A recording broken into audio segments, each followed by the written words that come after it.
ঢাকা বিশ্ববিদ্যালয়ে অধ্যয়নরত শরীয়তপুর জেলা ছাত্রদের সংগঠন কীর্তিনাশার ইফতার ও দোয়া মাহফিল অনুষ্ঠিত হয়েছে। বুধবার ঢাবির ব্যবসায় শিক্ষা অনুষদের আবদুল্লাহ ফারুক মাল্টিপারপাস কনফারেন্স হলে এই ইফতার মাহফিল অনুষ্ঠিত হয়। আমি অনুরোধ করবো যে তোমরা একটা ডাটাবেস তৈরি করবে যে আমাদের শরীয়তপুরের ঢাকা বিশ্ববিদ্যালয়ে যে সমস্ত শিক্ষার্থীরা আছে কে কোন বিভাগে তার নাম, ফোন নাম্বার, ইমেল অ্যাড্রেস ওইটা করলে অনেক সময় প্রয়োজন আমাদের কাজে লাগে, সংগঠন বৃদ্ধি পাবে। সেটা তোমরা করে নিও।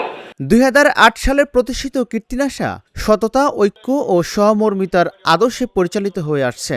সংগঠনটির মূল লক্ষ্য ঢাকা বিশ্ববিদ্যালয়ে অধ্যয়নরত শরীয়তপুর জেলার শিক্ষার্থীদের মধ্যে সৌহার্দ্যপূর্ণ সম্পর্ক গড়ে তোলা, নবীন শিক্ষার্থীদের জন্য সহায়ক ও আন্তরিক পরিবেশ নিশ্চিত করা এবং শিক্ষার্থীদের একাডেমিক ও ক্যারিয়ার উন্নয়নে কার্যকর ভূমিকা রাখা।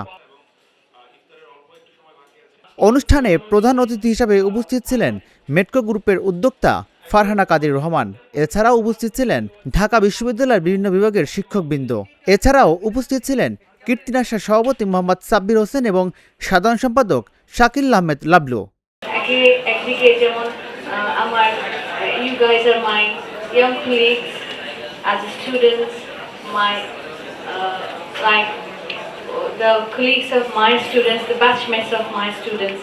So ওইদিকে যেমন একটা ভালো লাগা আছে, আরেকটা ভালো লাগা যে আমাদের গোটা শরীয়তপুরের বাচ্চারা সবাই, এটা আমার জন্য অনেক গর্বের একটা বিষয়।